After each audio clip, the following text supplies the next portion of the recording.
Hello everyone, it's Rosa von Werder from the University of Mother God Church. I want to present myself to you in this video and possibly the next one, depending on if I get through the subject. I want to introduce myself to you as a photographer, which I am, and this is my latest book on photography. It is a whopper. It is called America's Most Beautiful Men, M-E-N, plural. The book that I showed in the last two videos was Man, America's Most Beautiful Man. And it was this guy right here. I called him at the time, I called him Jeffrey Michelangelo. I've changed his name now to a name that I think is better. I call him Anthony Shiva Angelo. Now, these pictures around him are the other guys. So this book contains, oh, it's a whopper. Look at how thick it is. It is the highest quality photography, the highest quality paper, the highest quality images, and it costs, hold on to your seatbelt, $200. But I couldn't make it any cheaper. When I buy it, I had to pay, with the postage and tax, over $206, I think it came to, with postage and tax. So, it features the same guy I showed you the last two videos, America's Most Beautiful Man, and Anthony is his name now. I changed it to Anthony. Anthony Shiva Angelo. And it features 9 other guys. Now, part 1, well, let's skip over him because I showed him to you last video. Let me skip over him and go. It features 9 young men. 9 of the most beautiful of all my young men.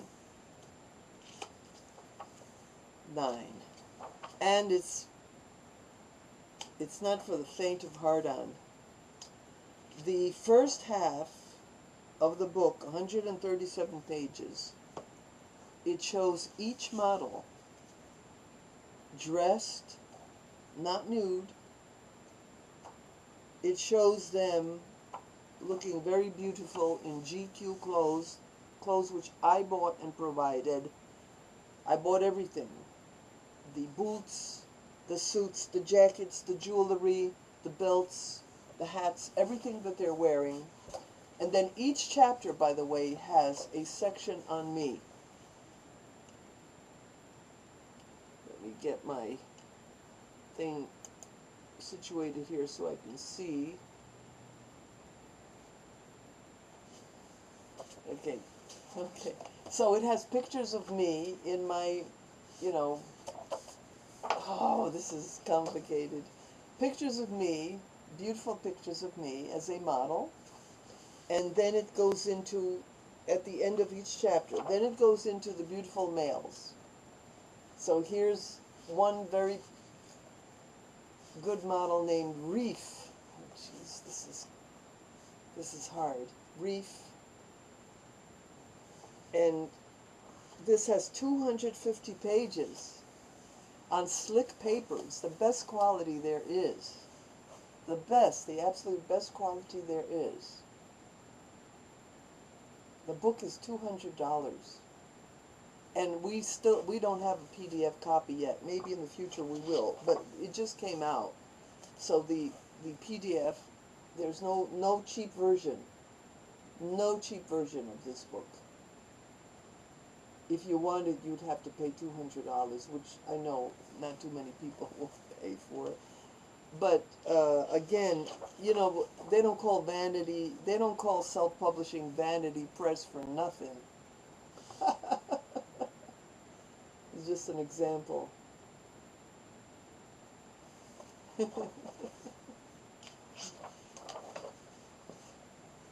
This is Reef. Reef was here 13 times. And not for one day. All these guys made trips from out of state.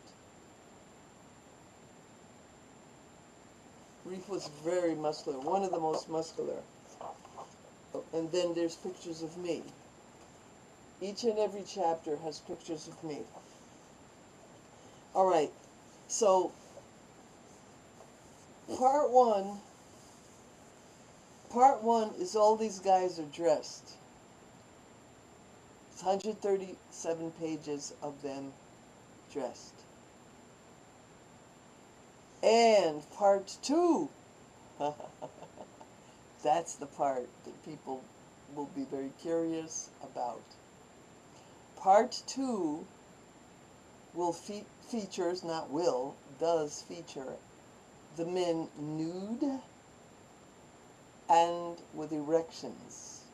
So it's erotic, X-rated. And 3 of the men in this book have 11-inch penises. 11 inches hard.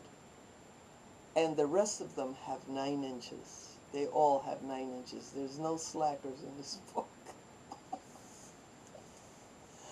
America's Most Beautiful Men. 250 pages. I know nobody's going to buy it, so I'm not even trying to sell it. It's vanity press. It's to prove my abilities as a photographer. And I have my webman now putting it together into a cheap version on plain black and white paper, plain paper. It will sell for probably 15 or 20 bucks. This is 200 bucks. The cheap one will not be in color. It will not be slick paper. It'll be plain paper. It'll be, you know, not extraordinary like this. But you'll see the images in black and white. And I don't know what else. So I am a photographer. I used to photograph females. I photographed females from 1987 for 10 years. And I only photographed a couple of guys at that time. But I used to produce videos. See, that's how I became well off. I started my own business as a video producer it started in 1986, 87. I made a mistake with the yeah, okay, never mind. I didn't make a mistake. Yes, I started to take pictures of the females when I produced the videos. And I made excellent money. And that is how I moved out here into the country where I live. I have a house with a wilderness. I have a house with almost 50 acres. I have my own private island. And a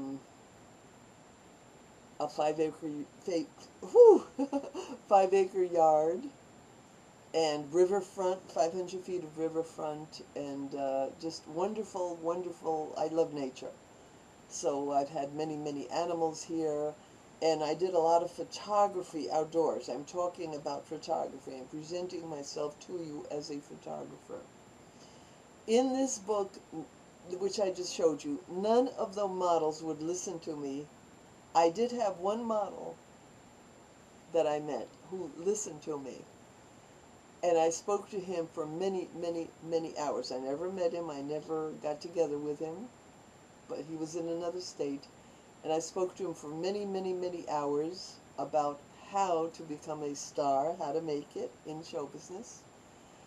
And he listened to me, and he also had his own moxie. It wasn't just me. He had what it takes. The man, he not only had what it takes in beauty, but in his motivation. And he made it. He made it to the top. He made it to Ralph Lauren. He became one of Ralph Lauren's featured models. So, but nobody else would listen to me. The trouble with all these guys, all these models, every one of them, including my most beautiful man, they all think that I'm from back in the day, that things were different then and things are different today, that they know what they're doing and they're going to do it their own way. And by doing it their own way, they're going to make it to the top. And I keep telling them what it takes to get to the top, but they don't believe me. They don't believe that I know what it takes to get to the top. they think they're going to do it a different way, and that what I experienced doesn't apply to them. They think, like this most beautiful man, the one I showed you, he thinks he's going to become a rapping star. And all he does is put his music on SoundCloud, he and his producers. And I told him, in order to become a star, you have to promote your music. You have to promote it constantly. You have to work at least 30 hours a week on promotion. He just looked at me like I didn't know what I was talking about. And he's been for years had his music on SoundCloud, and nothing has happened. And now he's blaming me. Somebody told me he's blaming me. Why it hasn't? Why Sony has not contacted him? It's my fault. It's my fault because I took naked pictures of him. Like Sony even knows about him or the pictures. Sony doesn't know crap about him or the pictures or his music. No one knows about his music or him. Nobody knows anything about him. He doesn't exist to these people. Non-existent. But these guys don't listen. I'm a woman. I'm from back in the day. They're going to do it their way. And not a single one of those guys, these models that I've met since 2012, has even begun to make it. The ones I photographed anyway. Not even begun to make it. And one of them told me, "You're going to think I'm stupid, Raza, but I got to do it my way." I think I'll continue this in the next video because I'm not quite done with the subject. And it's maybe interesting to some people to be